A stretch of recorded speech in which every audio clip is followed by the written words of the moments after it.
Good evening.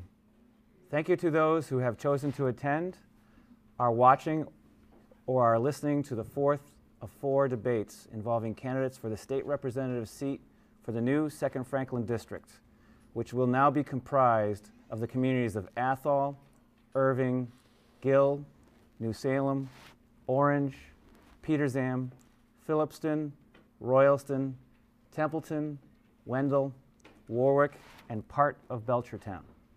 My name is Andres Camano, Senior News Editor of the Gardner News, and will serve as the moderator for tonight's debate at the French King Bowling Center in Irving. Our thanks to the Bowling Center for the use of their facility. The format of this debate will include 3-minute opening statements by each of the 3 candidates. Unfortunately, Rick Schober was unable to attend. He did provide a opening statement. Unfortunately, I did not bring it here. I apologize for that. Nonetheless, we have Representative Denise Andrews and Susannah Whipps-Lee here for the debate, and they will provide opening statements, 3 minutes each. And the order was pulled out of a hat for opening statements as well as closing statements, and also beginning on first question. And in each of those cases, Ms. Lee will be the first respondent in all 3 cases. Again, unfortunately, Mr. Schober was unable to attend tonight's debate as he has a job far east of here and was unable to attend. Please welcome Representative Andrews and Ms. Lee.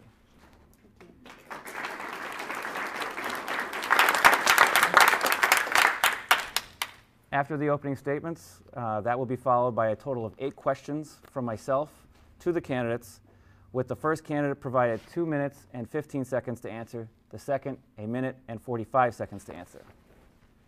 After that segment, there are going to be 18 minutes for each candidate to ask a question to each other, for a total of up to 6 questions, with a candidate able to ask a question to a candidate with a response allowed for up to 1.5 minutes, with a rebuttal time of up to 45 seconds, and if necessary, a second rebuttal provided back to the one who originally provided the question. Now, in our final segment, there are going to be up to 18 minutes of audience-provided questions, with the first candidate given, again, 2 minutes and 15 seconds to answer, and the second one, 1 minute and 45 seconds. And we have our questions already on index cards, so we're all set with that. Now, if there's any time remaining, I will read from an additional group of previously approved questions, but from all indications, we'll be all set with audience questions. Our final segment will provide up to 2 minutes each for closing statements by Representative Andrews and Ms. Lee. And again, thank you for those who are interested in learning about the candidates in your community, whether they are here tonight or are watching or listening to tonight's debate. And before we begin, if I could ask those of you in the audience to please turn off your cell phones.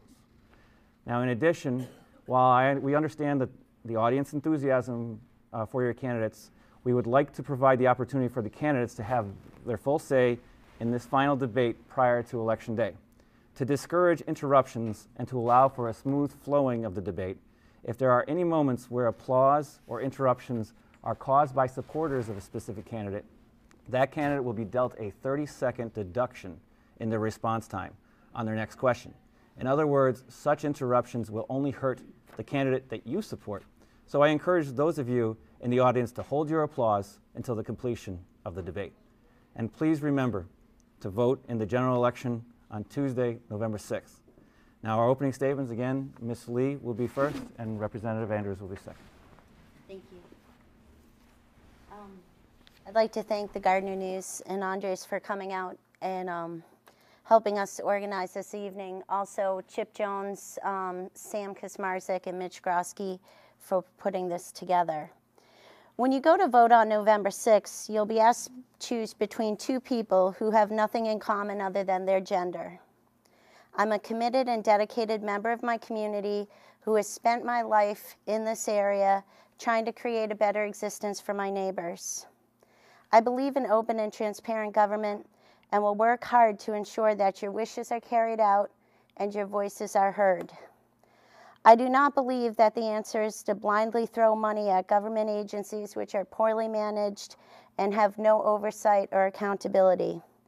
I want to work to look out for your tax dollars, the hard-earned money that operates this Commonwealth. I'm a member of the Republican Party, but I don't always agree with their platform. I'm willing to reach across the aisle and work collaboratively with people who have different beliefs and views.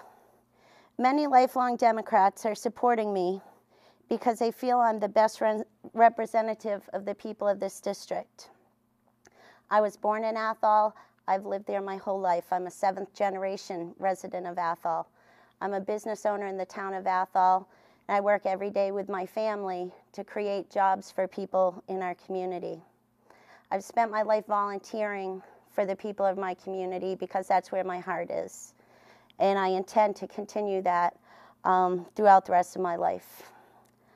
I humbly ask you for your support and your vote on November 6th because I believe I am the best representative of the people of this area.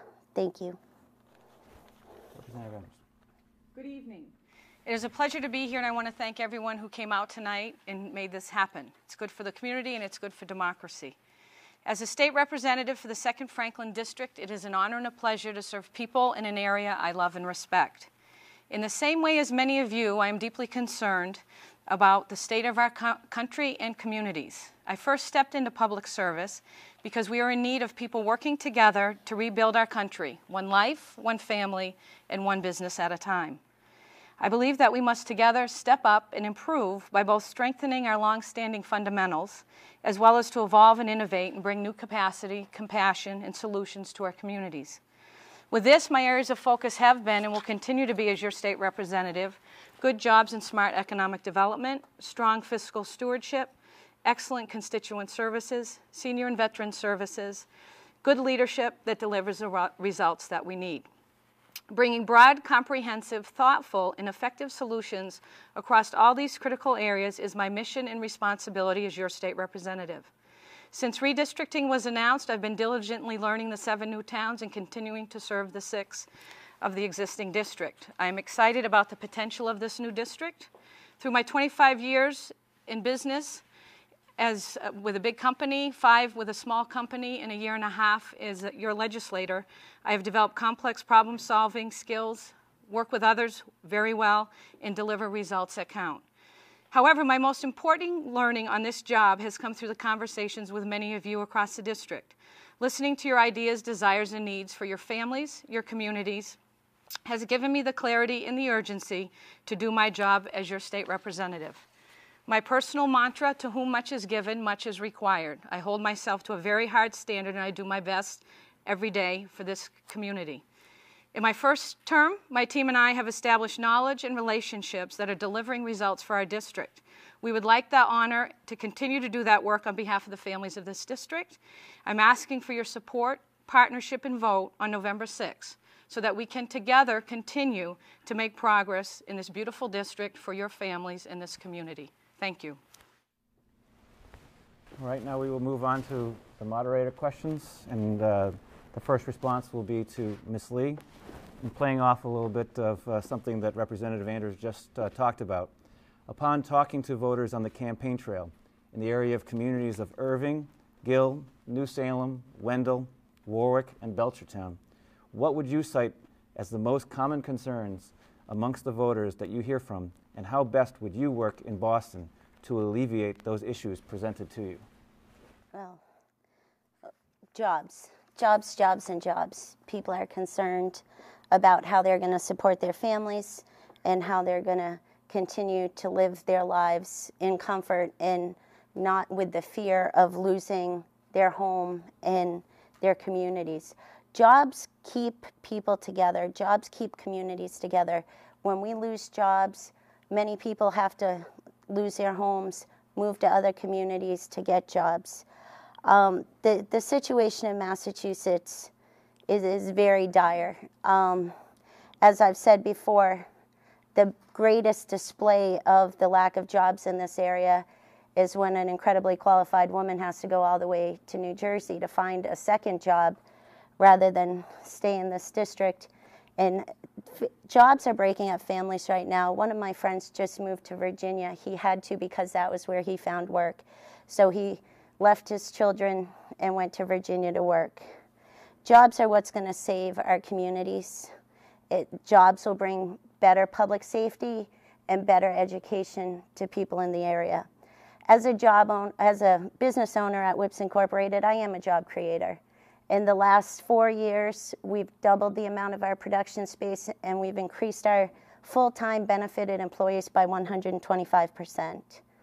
I know what it takes for business success, and I'll work to do that. I'll work to reduce government regulations, especially the duplicate ones. Hidden taxes and the cost of doing business in Massachusetts hurt a lot of small businesses. Inventory tax, unemployment insurance, workmen's compensation insurance. We have to look at all of this and see, why is Massachusetts one of the least friendly states to do business in? The reason Whips Incorporated has grown and the reason we're in Athol, Massachusetts is because that's where we're from. That's our home. People aren't coming out to Massachusetts or even the 2nd Franklin District in droves because we don't welcome business, and we need to welcome businesses. Thank you, Representative Andrews. Number one area of concern is jobs. However, education and services, and making sure that we have strong representation in Boston from a Western Mass delegation is very important as well. Services, particularly to veterans and seniors, and the safety net services to take care of pre-K kids, families in need of transition that have lost their jobs for months, and to help them move through this difficult time.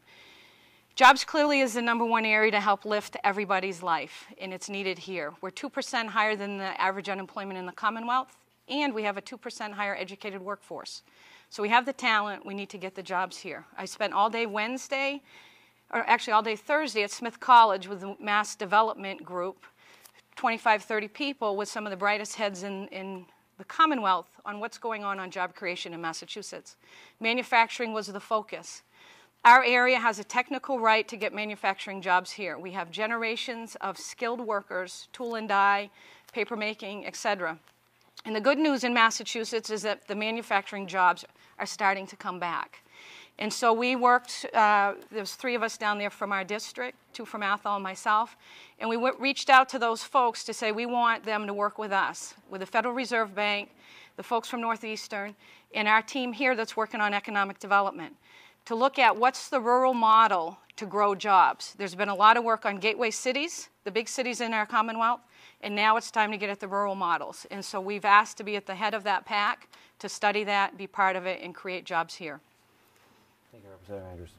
Our next question, starting with Representative Andrews.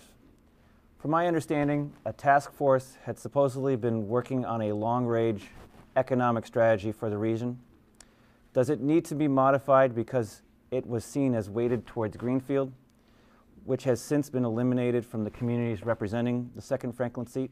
And to Representative Lee, how do you want to quantify an economic development strategy for the new district? And do you see anything that can be salvaged from the previous task force effort? The task force has been working on northern tier development from Gardner all the way through, with a focus on our district, which was Athol through Greenfield. It hasn't been heavily weighted to Greenfield at all. In fact, we heavily moved resources and focus to the North Quabbin area by setting up a business roundtable to focus on the clusters that we want to develop. The main clusters that we're working on is agriculture, manufacturing, tourism, and green energy. And so when you look, we're on a 10-year plan. We've got to get investment, and we've got to get more planning and leadership capacity to bring those ideas and dreams that the community has had for years in the North Quabbin area to fruition. We need to broaden it and bring in Templeton, and broaden it south to bring in the new towns. However, in the new district, there's more similarities, I think, and there'll be more equal voice. Again, the cluster still makes sense. So we're on the right path, working with Congressman Over. What we need to do is get Congressman McGovern after the elections in the boat and continue to drive the progress on those areas. Transportation is one of those areas of focus. The east-west rail for tourism in, commuters out. And that is one of the strategy areas to work on. And then really looking at how do we revitalize the villages, centers, which there's some good progress going on. And then leverage some of the area's strengths, farming, manufacturing, you heard me talk to, and get our education connected to the need. Right now we have a shortage of the hard skills, welding, some of the IT programming, and some of the fabrication. There's some advanced technologies coming, particularly in fabrication of metals and plastic, that we're in good position in Western Mass to take advantage of. We have work underway to get the technical schools, perhaps some of the community colleges.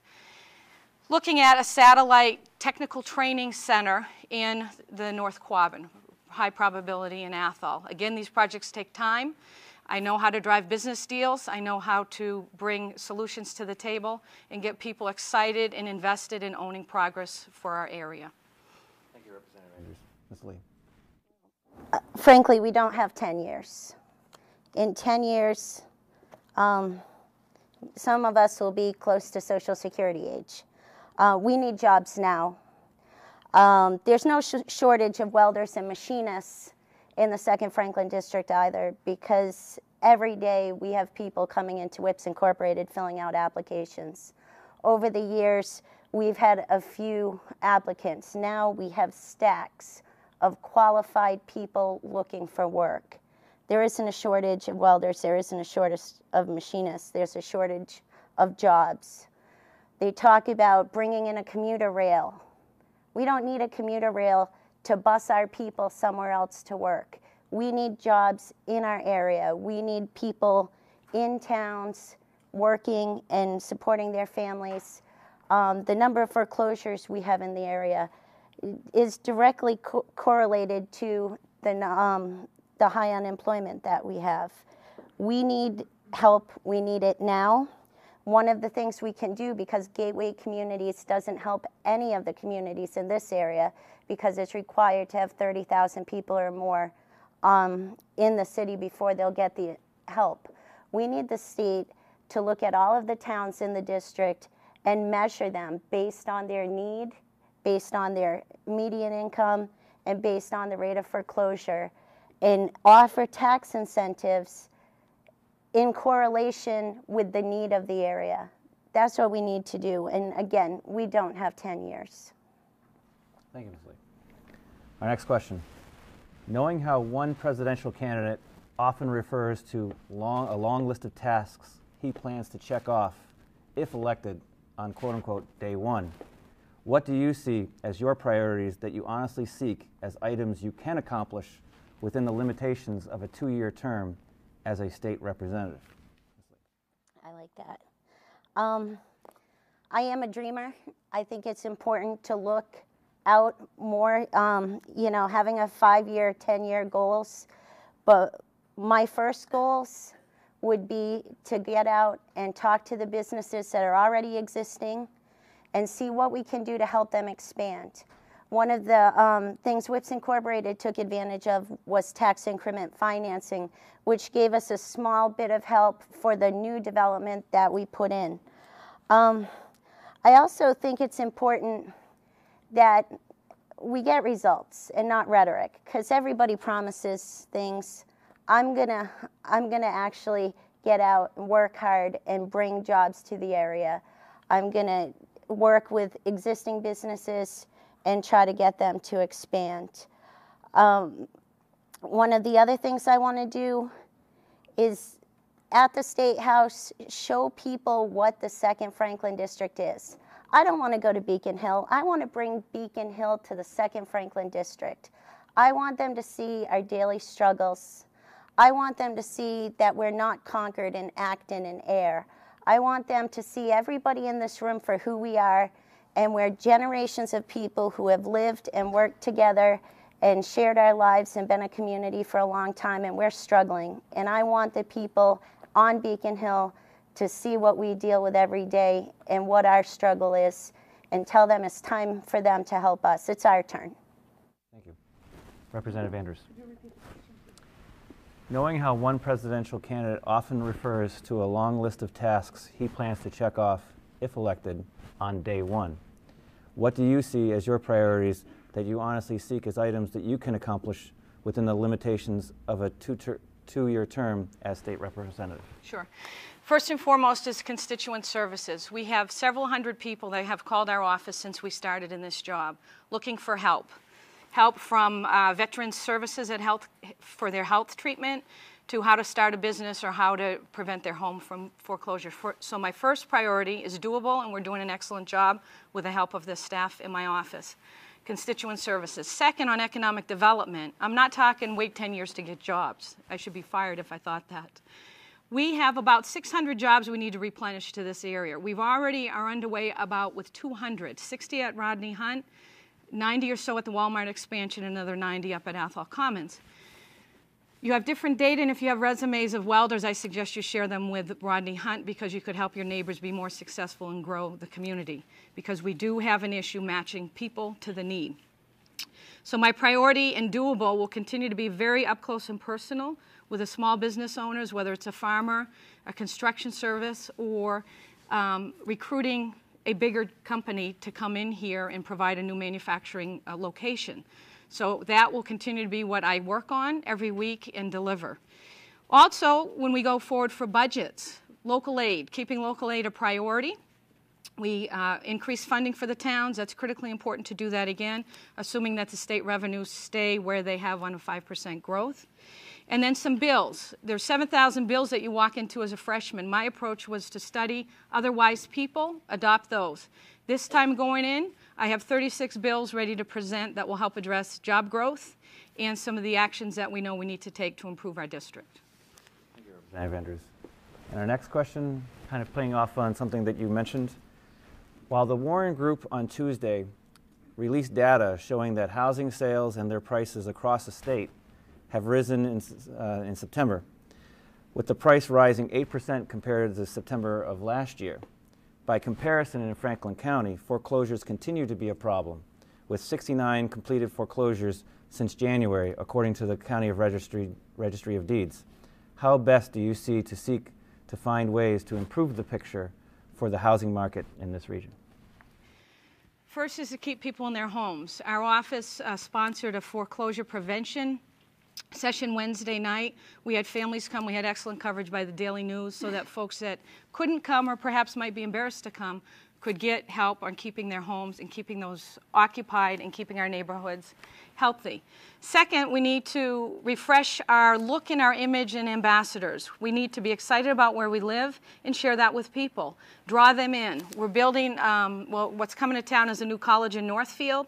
Talking to a realtor coming in through the bowling alley, and had talked to some previous realtors. How do we reach out and attract them to come live in Orange and Athol, Peter Sam, Royalston, Phillipston? It's not a far commute. It's a gorgeous commute. You come by the river. It's absolutely beautiful. There's new money coming in, new people. We have a gorgeous place to live, very affordable homes. How do we leverage that?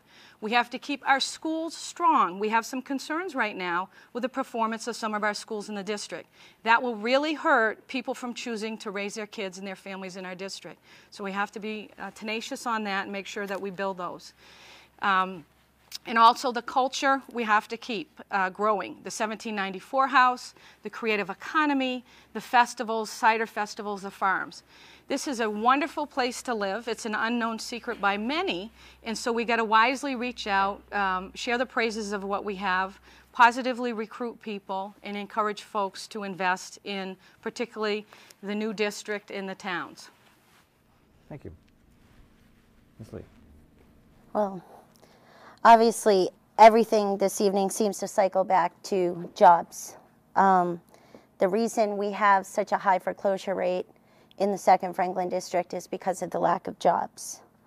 When people come to look at setting up a business, the first thing they do is they look at the schools, they look at the local services.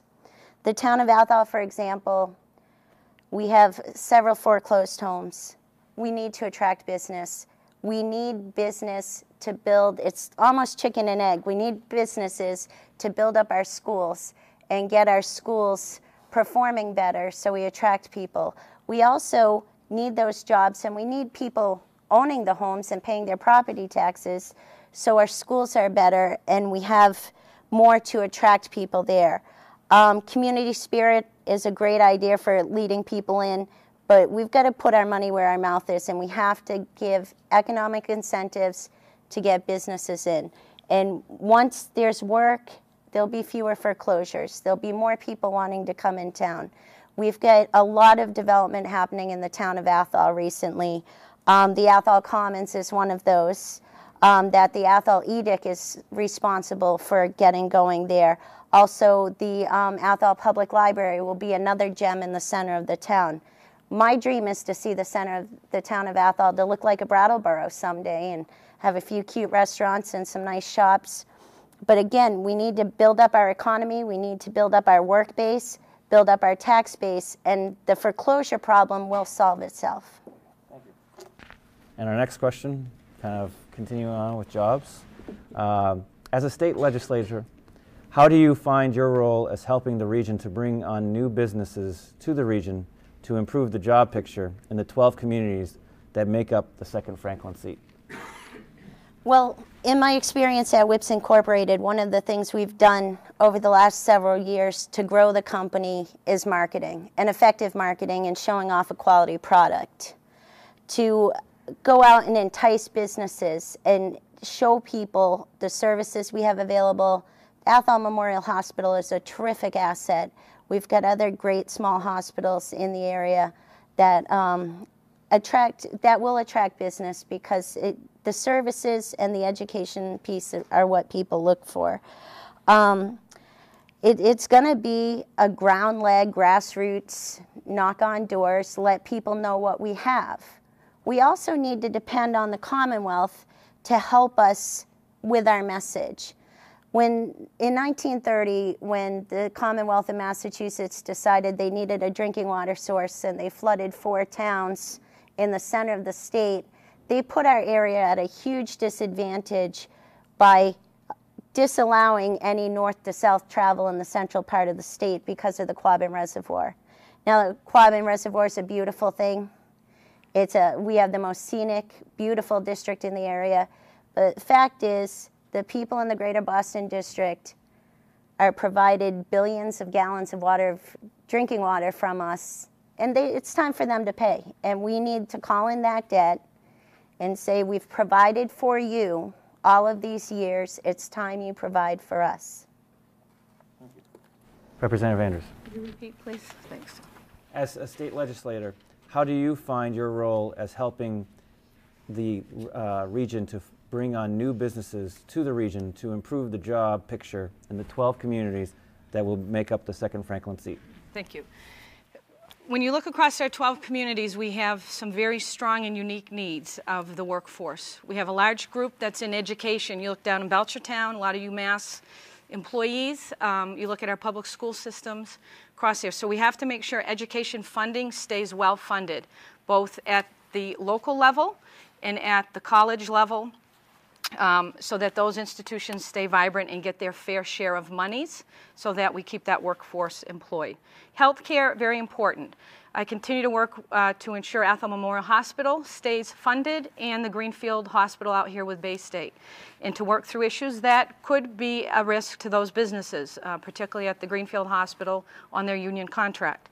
So funding those and making sure, again, that we provide skilled workforce for that. Farming, another area that's developing. Programs like Farm to School, very important opportunity for our local farmers to continue to have really competitive contracts with the schools. They're not driving a long way to get their produce to the school. A lot of wins there. The kids are eating healthier food, and it's helping lift the economy. Small business, another one, getting some of the complex regulations out of their way so that they can compete for bigger jobs and expand their businesses.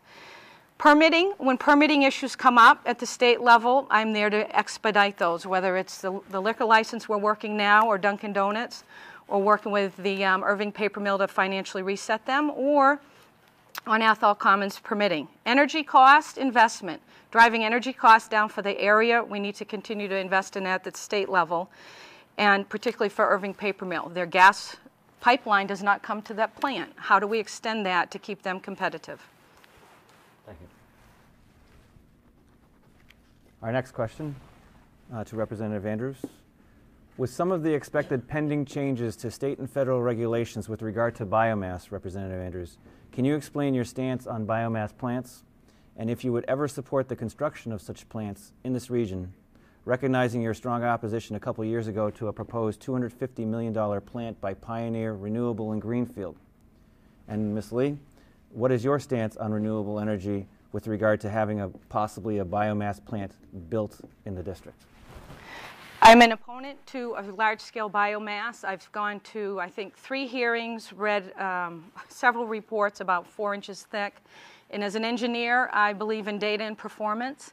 Those facilities are very low efficiency, so they are not a good investment. They take used wood, whether it's pallets or wood in the forest, and they put them through a process that is very low efficiency. So until those efficiencies get up to the 80 percentile, it is not a good investment.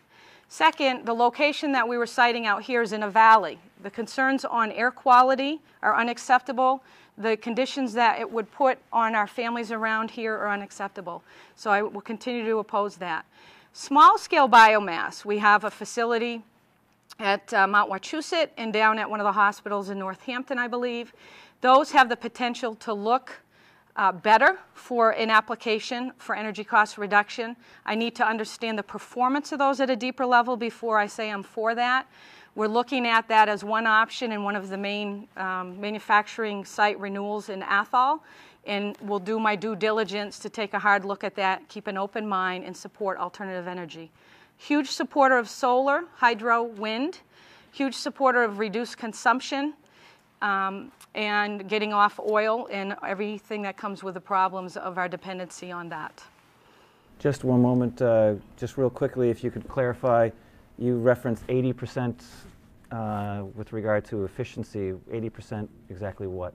Conversion. So fuel in, power out. Ms. Lee.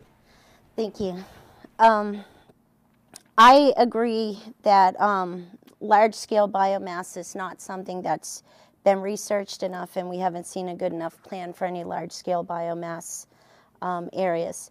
I do believe small scale for both power and heat is a good idea. Also taking into consideration the need for some land management and forestry, but that's not an area where I have expertise, and that would be something where I would look to foresters and other folks to help me with that. I'm never going to admit that I know everything, and I pride myself on being able to go to people who are experts and ask them, you know, where do you stand and why do you stand there, and talk to both sides of the issue and find out where I stand and where the majority of the people in the district are, because I am their representative. I'm not there to tell them what's best for them. I want them to tell me what their needs are and what they feel is best for them. I do believe that hydro is a good source of power. I've worked in the water and wastewater industry for 12 years now, and I have an expert sitting at that table over there right now who could teach me several things more with regards to hydro.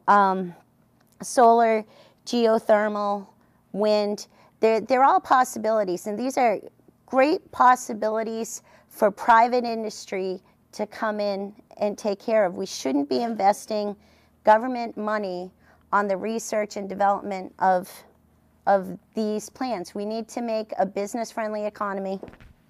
Thank you. Our next question, starting with Ms. Lee. Earlier this week, each of you were able to garner endorsements for your respective campaigns, with Representative Andrews earning the endorsement of Senator Stanley Rosenberg of Amherst, while Ms. Lee collected the endorsement of State Representative Mark Lombardo to go with the notable decision by former Athol Democratic Town Committee Chairman William J. Caldwell to first resign from the board and then to endorse Ms. Lee.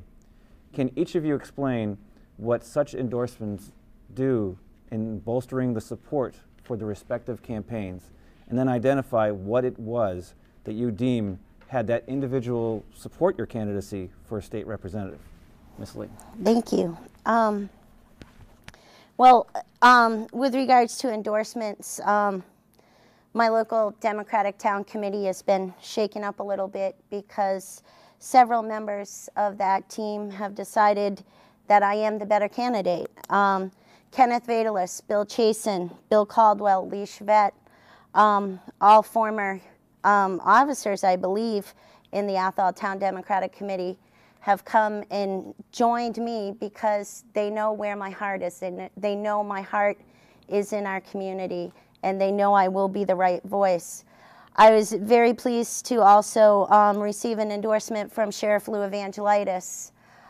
Sheriff Lou is a wonderful guy whose heart is as big as he is tall. He understands me. He understands my family. He understands my place in the community, a place that I've worked hard to put myself in. It's not, you know, Susie's just there. Susie has spent the last 20 years taking care of elders in her community and looking out for her neighbors. And Sheriff Lou sees that, and I'm incredibly honored that he would endorse me. The Boston Herald, the Worcester Telegram. Again, I'm very flattered, but to see people, especially Democrats and people who have been told this is what you have to do and you have to vote the party line, to see them and have them know that me as a Republican has a big heart, that I don't follow the party line, I don't walk lockstep with them. I'm my own thinker, and when I go to Beacon Hill, I'm going to go there to represent everybody in my community and everyone in this district, and they know I'll do them proud. Thank you, Ms. Lee. Representative Andrews. I'm very honored and humbled to have endorsements of many people and organizations, and I hope I earn yours, because yours is as equally important to me as anyone else's, regardless of their level. Governor Patrick yesterday announced that he'll be supporting me, so we'll be doing a press release on that. I'm thrilled. I have such admiration for him and the others. Representative Gloria Fox, our longest-serving woman in the State House, African-American from the Boston area. Representative Kaufman, Lexington Chair of Revenue and Tax Policy. Senator Dan Wolf, who is the CEO of Cape Air, a business person that, like me, has gone into public service to help our democracy. Senator Rosenberg, a progressive, staunch, long-term serving statesman of Western Mass. Paul Mark, a new representative from Western Mass. Tricia Bouvier-Farley, a new lady from Western Mass. Long-standing Congressman Over, who's done amazing work for this district, a champion, 44 years of service, and Congressman McGovern. The agency's environmental mass teachers, a very difficult endorsement to get. They expect you to perform on education and union and management rights. The Mass Nurses Association, the Mass Social Workers, the SEIU, the Victory Fund, which is the national premier gay, lesbian, and transgender group, and the Environmental League of Voters. So a very diverse group, not your normal one-size-fits-all group and who your clique is. I want a broad group. Why they endorse me? My character, my values, and that I work together with people, respect people, and get results. Thank you. And our final question for the moderator segment of the debate, and we will start with Representative Andrews. As we all know, this state representative race took a major turn when the situation surrounding Representative Andrews, Ms. Lee, and discredited drug allegations became public. Do you feel this situation has overshadowed the real issues of the campaign, even to where Boston Herald columnist Howie Carr has written on the matter? And how have you sought to return attention to those major issues? And do you feel it is still instructive for voters as they go to the polls? The issue is getting more airtime than it should because we have serious issues on housing, jobs, etc. However, those issues need to be addressed. But I think it's more responsible to keep it in perspective. So it has gotten a bit out of perspective. And what I do is I stay focused on doing my job as a state rep, working on the issues and working very hard to share with you what we've accomplished and what we will continue to do as your state representative. I want to be crystal clear because there's been very wide variation of opinion and truth. When there's an ongoing investigation, the appropriate recourse is to keep things private. As your state representative, when a constituent comes forward, I did my job, I do it again, I take it to the authorities. I am not the one that was on Fox News, the breaking story. I am not the one that had the report that was released to the press. I am not the one that is making judgments when there's an open investigation going on. It is irresponsible to do that and disrespectful of what is needed. It has caused significant damage to our community. I am thrilled that the district attorney is getting involved from the AG's office. I am the one, as well as Chief Anderson, that asked the AG to come in and help get to the bottom of these things, because there still has not been an adequate job in addressing the original concern or how things are handled. And the district attorney is working through that. I met with him this week in Greenfield, and because it's an ongoing investigation, I will continue to do what I've done. Stay focused on my job and let the professionals do their investigation, and I hope we will get to the bottom of it and put it to bed and put more priority both in the newspaper and as we have conversations on how do we create jobs, how do we help our seniors, how do we build farms, how do we have some fun in our district and get some things done. Thank you. Ms. Lee. Well, the original concern, which was Ms. Andrews going to the police and making a false report, an unfounded report, that is a closed investigation. The chief looked at everything and it was preposterous. It is a closed investigation. The fact that the chief determined I did nothing wrong, Officer Jarrett Musso did nothing wrong, there's never been an apology.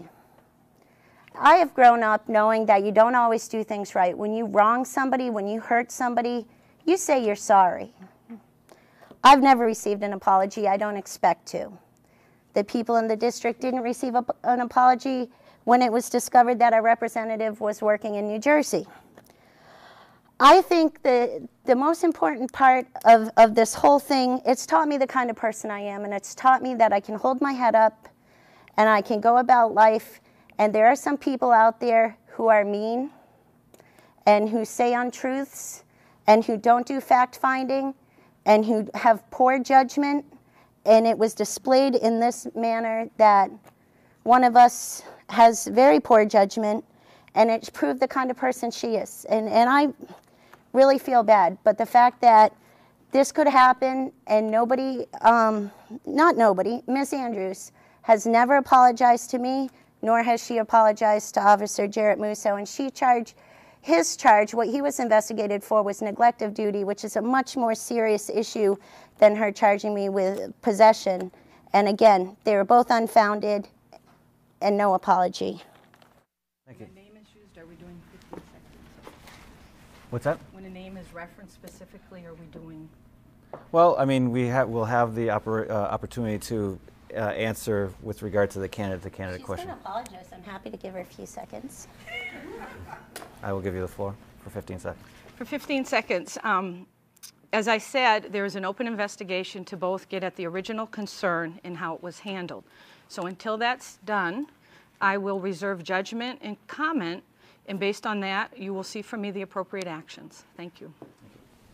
And now we will have the segment of candidate-to-candidate questions, and that was pulled out of a hat, and Ms. Lee has the opportunity to ask the first question, and you will then have the opportunity to ask the following question. And each of you will have an opportunity to ask 3 questions in all. Ms. Lee. All right. What was your community involvement and volunteer record for the people of this district prior to running for office? Strong. I had returned to Massachusetts and immediately got involved in the ORP group, which is a historical group that's worked on parks, Starry Night, and community projects. Clearly not living here, I did my community service where I was living. So whether it's taking folks down in New Orleans to rebuild after the Katrina, which we did 2 years in a row, probably 10 people from our company, or whether it was working in Cincinnati, Lexington, Puerto Rico, wherever my family was living, we prioritized with our church and our friends to give back at the soup kitchens, community projects, or in public service or on elections. And when I've never left, really. Every time I've come home, we've had long conversations in the living room because my parents are very active, as you know, in community projects. So I'd give my thoughts and opinion on how to help support some of the projects they were working on here. At times make donations, because we were blessed to have a position to be able to do that, whether it's supporting the kids' programs for their state championship volleyball, or whether it's rebuilding Memorial Park. If you go through the park, it's kind of funny. We even have little plaques for our dogs because Mom was a tenacious salesperson to raise money through her kids to rebuild that park, which, you know, coming from this town since 1635, our family, I love it here. I've done virtual community service, and when we've come back home, we've rolled up our sleeves like them and got to work. Just for brief history for the folks watching in Irving and Gill, for the last 10 years, I've been the president of the Athol Historical Society. During that time, we raised $328,000 to restore the oldest public building in the town. I've worked on the Friends of the Council on Aging. I'm a charter member, and I helped form the 501c3 that brings money to our local Council on Aging. I've been on the Board of Selectmen in the town of Athol for 6 years. I'm currently the chairman. As far as my family goes and my business goes, we give to the Salvation Army, and we give our time to everybody who is in need in our area that we can help. And an opportunity for you to ask a question. Now? Yeah, sure. Vermont Yankee has not been properly managed and should be shut down responsibly. Do you agree with this? What issues must be addressed by Vermont Yankee, whether it is closed or it remains open? Well, I believe there's a contract between Vermont Yankee and the area, and as a contract administrator and somebody who reads through contracts every day, I believe you keep your word and you do what you're supposed to do. Unfortunately, which as a contract administrator, I would have asked at the beginning of this contract they had, what are you going to do to close? What's your exit procedure? What are you going to do with your employees? How are you going to treat this? What's the alternate energy source you're going to have when you decide to shut down that plant? It's never been dealt with properly. It's never been managed well. And right now there needs to be discussion with regards to what the alternative energy source will be, what's going to happen with the employees there, and a safe and proper shutdown if that's what's going to happen. Since you are a neighbor and Athol is within a disaster zone if that fails, and what have you done to dig into the safety of that site, the evacuation routes for the people, particularly as a select board person? And do you have thoughts on if that closes, how will we backfill the revenues that are supplied to Irving? Well, with regards to an evacuation plan, we have a terrific team of emergency managers in the town of Athol. We actually just met earlier today to discuss the impending storm. There's experts for that. I'm not going to claim to be an expert, but I work with the emergency management team as a member of the Board of Selectmen, and I'm also, whenever there is an emergency or shelter set up in town, I'm always called to assist, and I would definitely allow the experts to guide me, but I would be there with my sleeves rolled up and I'd be pitching in and helping. Thank you. Ms. Lee, your next question?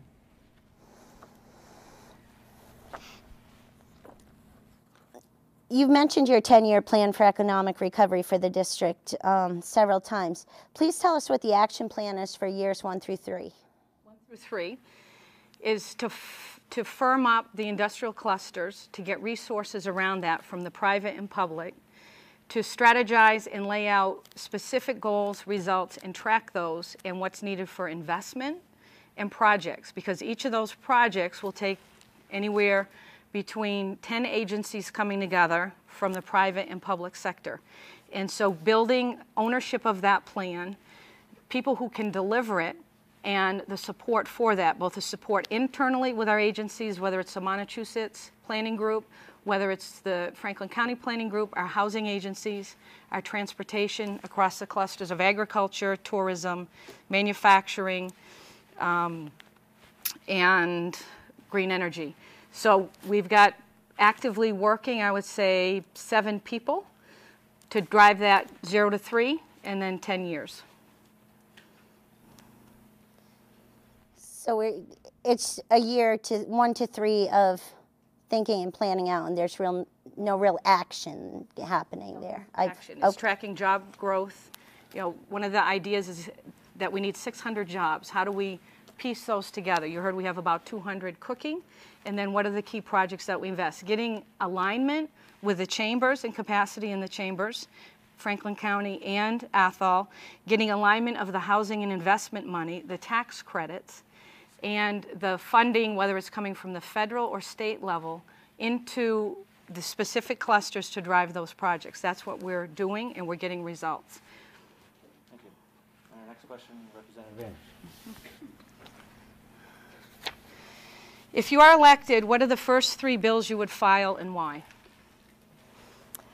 Well, I've spoken to Representative Rich Bastine and the likely new rep from Leominster about co-sponsoring legislation to create a Route 2 economic corridor. Also, I'd want to retweak the Gateway Community Act and also look into duplicate regulations that affect small businesses. Since you reach across the aisle, are both of those Republican, or are you reaching across to the Democrats to help build, particularly since they're the majority in the House and you'll need that support to get any bill through? Well, these 2 particular gentlemen are Republicans, but I certainly would have, obviously, I mean, 18 or 20% of the legislature is Republican, so I would be reaching across and working. I mean, fact of the matter is, Democrats need jobs. Gay people need jobs, straight people need jobs, white people need jobs, black people need jobs. We need to work together. We need to stop putting labels on ourselves.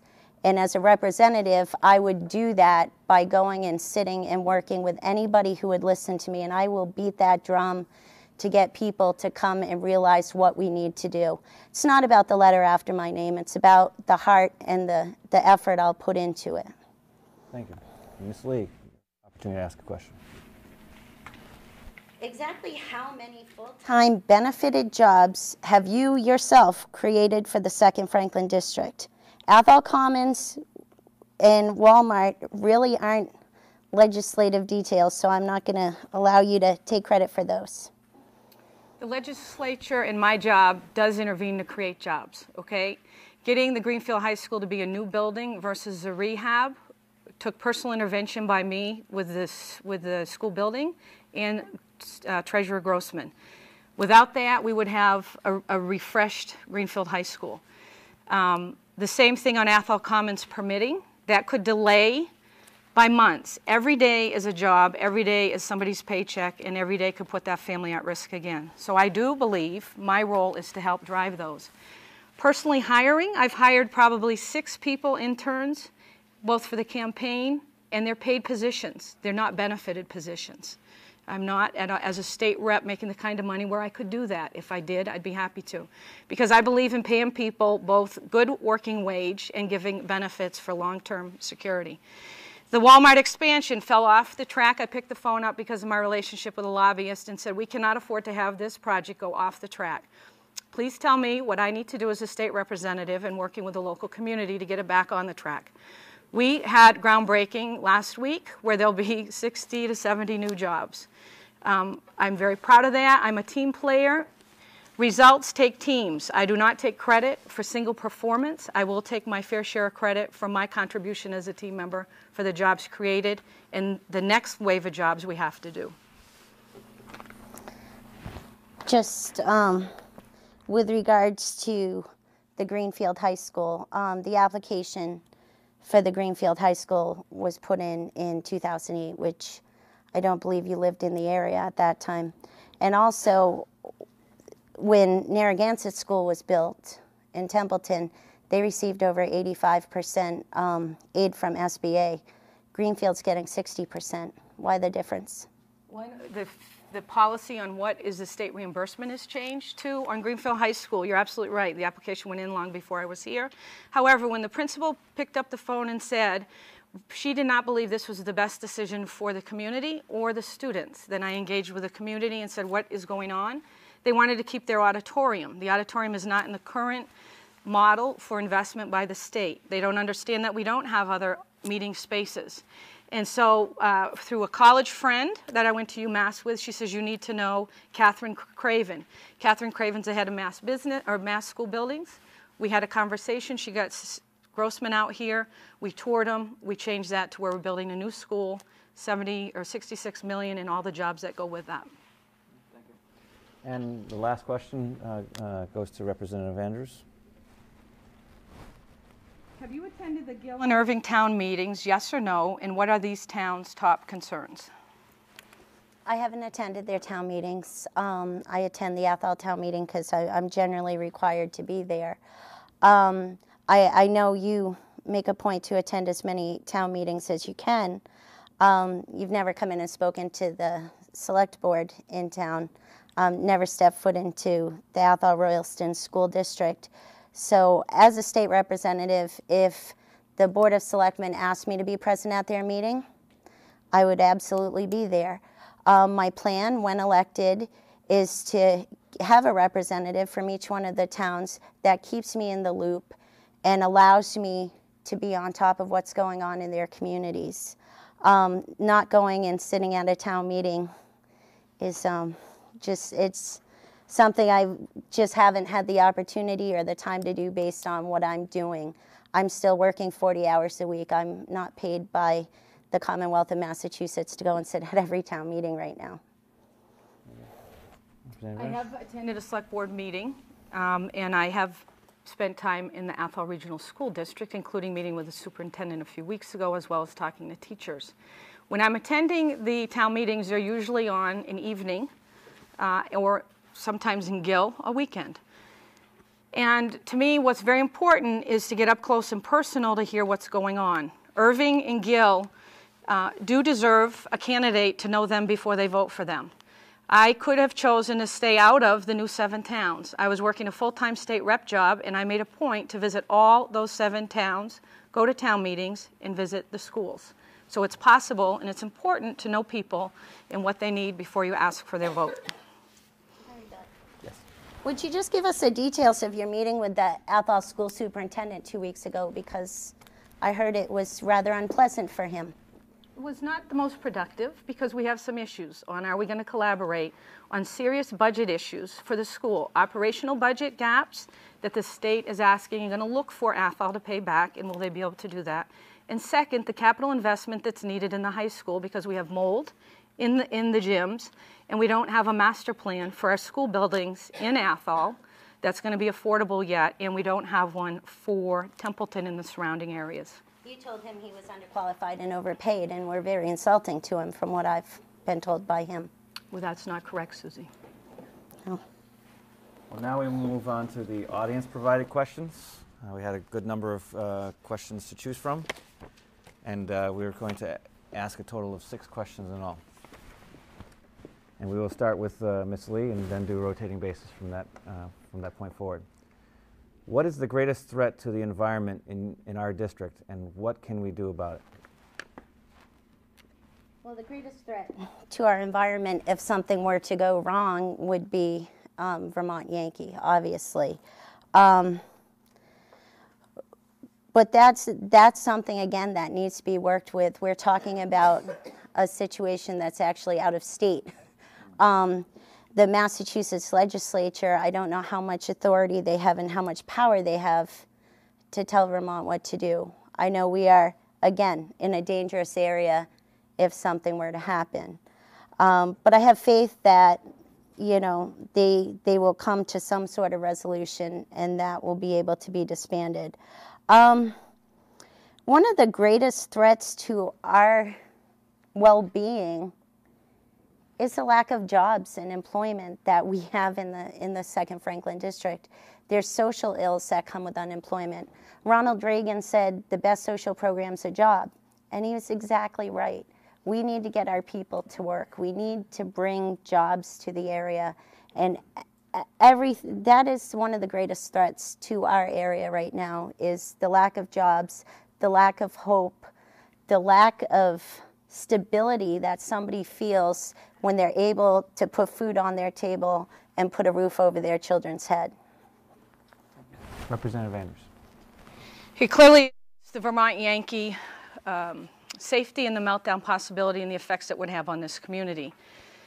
I take that very serious. I've spent 17 years in manufacturing plants where I know the privilege of a business to be able to work in a community. I know the importance to return people home, employees home with all their fingers and toes, and to keep the communities environmentally sound and be a good neighbor. Vermont Yankee has not done that. So what do? After working all day in Boston, I go to Greenfield and spend 3 hours at an evacuation meeting. Why?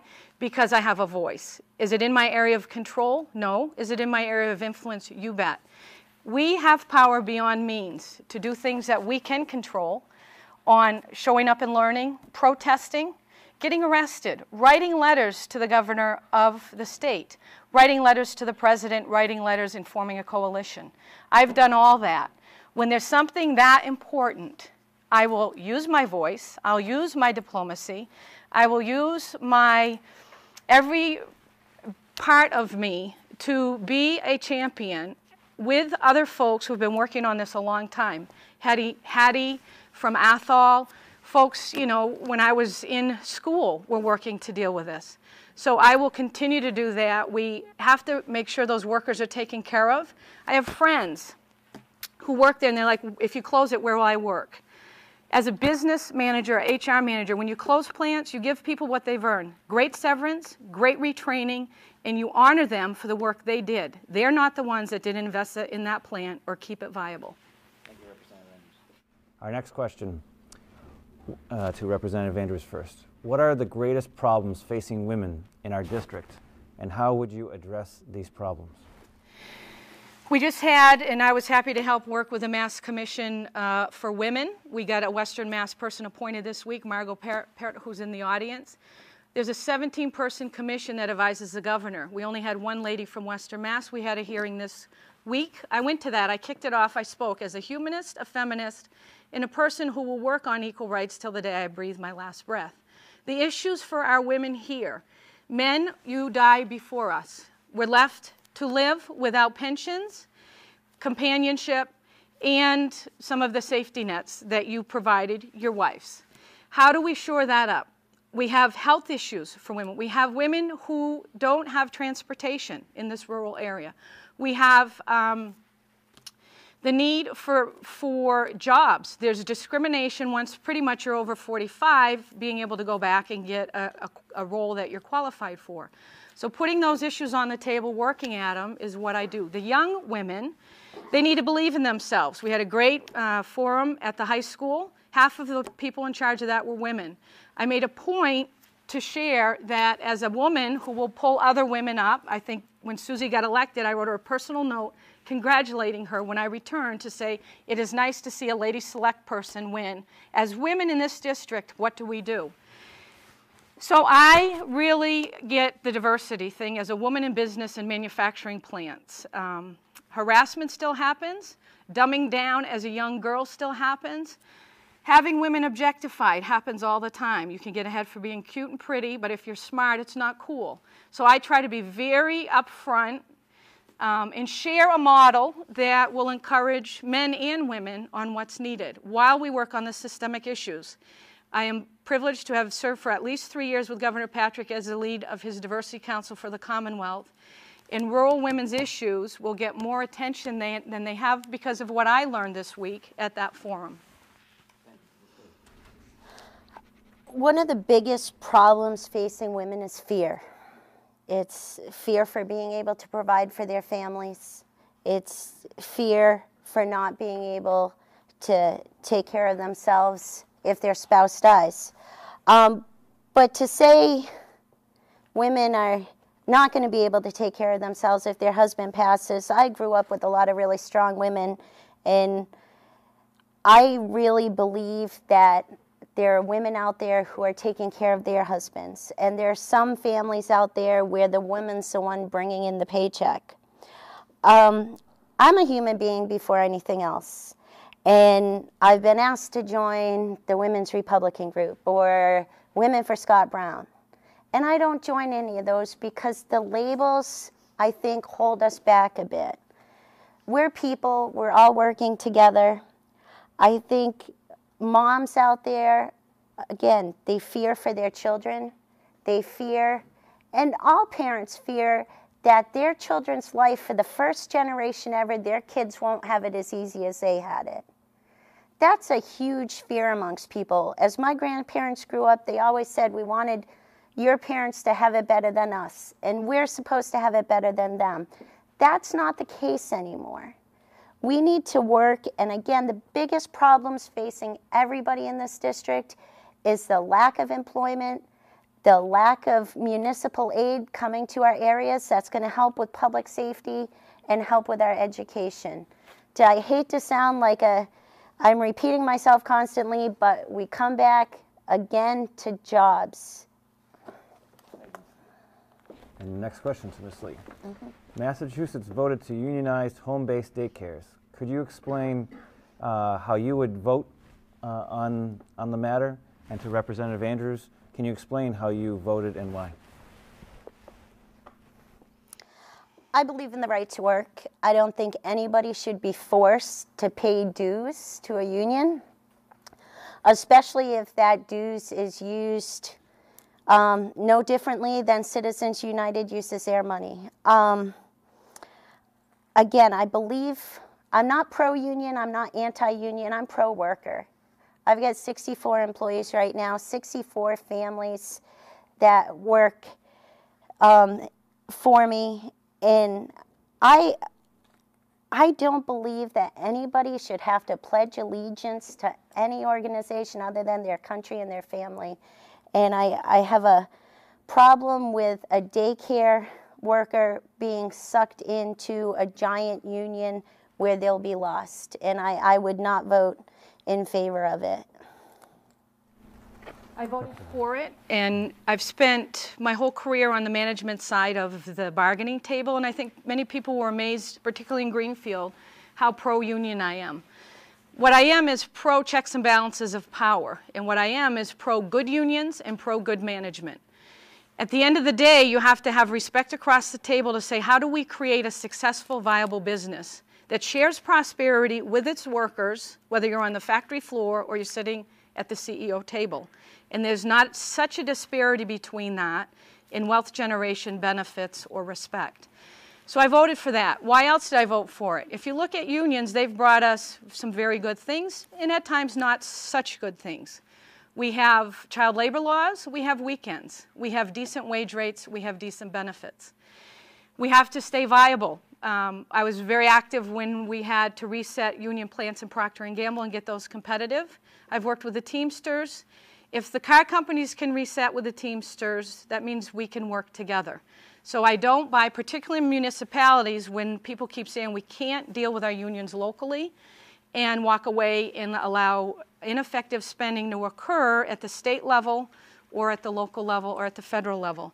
The other reason I vote for it, in home care, nursing, etc., those are highly populated by women. And the last time I checked, I think we're still making, as women, 70 cents on the dollar. And so there's a discrepancy. When you look at what unions did for the police, which is highly male populated, they've got some progress on pay and benefits. I believe the unions, for particularly the industries populated with women, are best served in making progress and will help management perhaps do the right thing. Thank you, Representative Andrews. Our next question to Representative Andrews. The income tax rollback was a ballot question in 2000, and voters passed it, but it never went into effect. Beacon Hill has had a chance to roll it back, but has not done so. Now, how did you vote with regard to the income tax rollback? And to Ms. Lee, how would you vote if that were to come on the House floor? I didn't vote. I wasn't living here then. When you look at revenue policy and tax policy, citizens decide what they want on education, roads, investment, building, you name it. Then we have to pay our taxes to fund that, and then we have to decide, is that the right investment, or should we raise more taxes or cut services? Currently, we are the second strongest state in the United States on our bond rating and our fiscal management. Coming from business, I know very well how to manage the bottom line and balance long and short-term plans on operational and capital. So until the Commonwealth has stronger jobs, a stronger tax base, and some services better performing, one big gross misconduct is the MBTA that needs improved efficiency. We can't afford to roll back taxes. However, being on the Revenue Committee, I hope this year we will actually do revenue policy reform, because I do believe citizens do need some relief on taxes, and we've got to be able to get some more money into people's pockets so that they can have a little bit easier time on college tuition bills, daily living, taking care of elders. But as analysis and comprehensive reform will require, complex issue, and we'll need to look at that and make sure fair share is being paid by the companies. Right now we don't tax internet sales in the Commonwealth. That's a lot of money, several hundred million.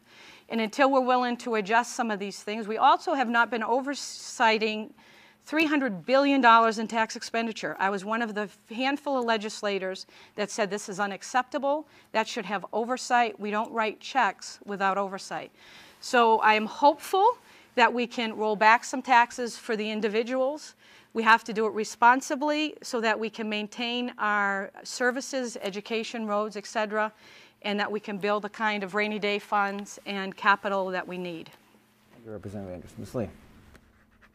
Well, I think more money in the pockets of the people in the community puts more money into the local economy and allows us to thrive a bit more.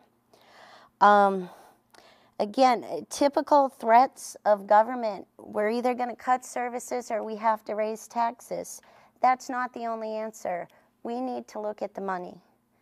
Earlier this year, they found over $50 million of extra money that was in a fund that was from inspection fees on vehicles. In 1999, the price of vehicle inspection went from $15 to $29 to provide emission testing machines for all of the garages who do inspections. The machines got paid for, and they continued to overcharge the vehicle owners in the Commonwealth by $14. That money built up over $15 million, and instead of being used on roads and bridges and areas where vehicle owners go, that money was voted to go to the MBTA, which most people out here in the 2nd Franklin District don't ride the T. We need to look at our pennies and what's going on, because if you watch the pennies, the dollars take care of themselves. And we have a great deal of waste in this Commonwealth. We talk about education being too expensive. Well, when the University of Massachusetts can pay their president $600,000 in salary and benefits for a one-year sabbatical, there's something wrong with that system. We need to look at where the waste is and stop threatening we're going to raise taxes or cut services. It's not tax and spend. It's watching over and managing taxpayers' dollars. Our next question. With the redistricting for the 2nd Franklin seat, Belchertown will be split with one precinct in the 2nd Franklin, and explain how you will represent the town and how would you work with the other segment of Belchertown to serve the whole town. Well, you can look at Belchertown as two different ways. A town divided with two separate representatives, or you can look at it as a town that has an incredible opportunity of having two people representing it. I will work together with whomever is the other representative in the town of Belchertown to make sure that they get the services needed and they get the attention. When you look at the redistricting in the state, the Belchertown really was kind of given the short end of the stick, as to get from the 2nd Franklin north part, you go through two other districts in Pelham and Shutesbury and Leverett to get down to Belchertown. I think it was a disservice, and I do everything I could to have them re-look at the structure, but I certainly would be in Belchertown and answer to the needs of the citizens of Belchertown, just as I would any of the other citizens in the district. And again, they have the benefit of 2 representatives working for them, and I look forward to ganging up with the other rep and doing what we can for the people of Belchertown. Thank you. Representative Andrews. I totally agree with it's an opportunity to have 2 representatives and 1 senator to work together on behalf on Belchertown, so they get basically another representative on their team. I have the same concerns, though, when we redistricted, because we had 3 representatives and 2 senators in the old district. Now we'll have 1 representative and 2 senators. So that's pretty important to send the most capable representative back to support the new district. And when I look at Belchertown, I have gone door to door. I've met 7 llamas, probably 100 people, visited the school twice, sat down with the superintendent to hear her plans, the health of the school, and what's needed, attended their meetings and read their annual report. Belchertown is blessed with means. Belchertown has some different ideas than our other 11 towns. All of us are unique towns. All of us have our strengths. All of us have our flat spots, just like people. However, as a person who's worked years on how to get the best out of everybody, to do collaborative solutions and build high-performance models that serve everyone, I'm really looking forward to that. Having 50% the district new, 7 new towns, more the same size, and leveraging the relationships that we've built with Greenfield, because Greenfield will continue to be a partner on behalf of its neighboring towns. So Belchertown will be well represented with 3 people, and the new 2nd Franklin really think hard about you have 1 representative now instead of 3. We still have 2 senators. So how do we synergize and make sure that we have good solutions for all 12 of our towns? Thank you, Representative Andrews. And our final question of the audience provided questions, and to start off with Representative Andrews. What do you see as needed for either expanding or implementing senior housing in the towns of Irving and Gill? Right now we have behind the wagon wheel where I get many chocolate milkshakes as I tour across the district between there and Bruce's. We have some very good senior housing behind wagon wheel. And when I look at the inventory stock with the Housing Authority, we're in decent shape. Where we're not is in Irving. The first meeting I went to the senior center when I was running in the first campaign, one of the ladies that lives near Irving, Northfield, she wants senior housing built. I know Irving just built a senior center. Different opinions on that by the townspeople. At the end of the day, they invested in that. The master plan is how do we build senior housing right there. We had Chair Alice Wolf out for a senior symposium. Alice agreed to work with us to put together the needed resources to build an Irving senior housing. At the end of the day, again, it'll probably take 22 stakeholders and pieces and parts of different pies from the federal, state, and some from the local taxpayers to say, how do we invest? Because I'll never forget what she said to me. I live in a big house in Northfield. I can't maintain it anymore, but I don't want to move away from my friends in my final stages. I would like to be able to live here and continue to have those relationships. So that project's on my list. It is unfortunate that the wheels of government take much longer than the private sector. I'm working on that because I do think it should not take 20 years to build some of these projects. When I was told a bridge took 30, I almost choked.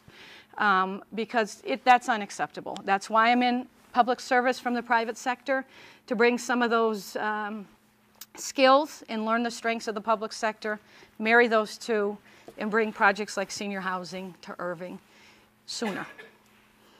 Thank you. And Ms. Lee. Thank you.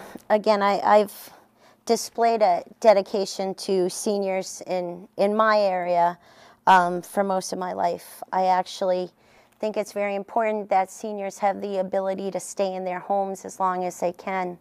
I had my grandma living with me until she was 94 years old, and my other grandma until she was 96, living next door to me.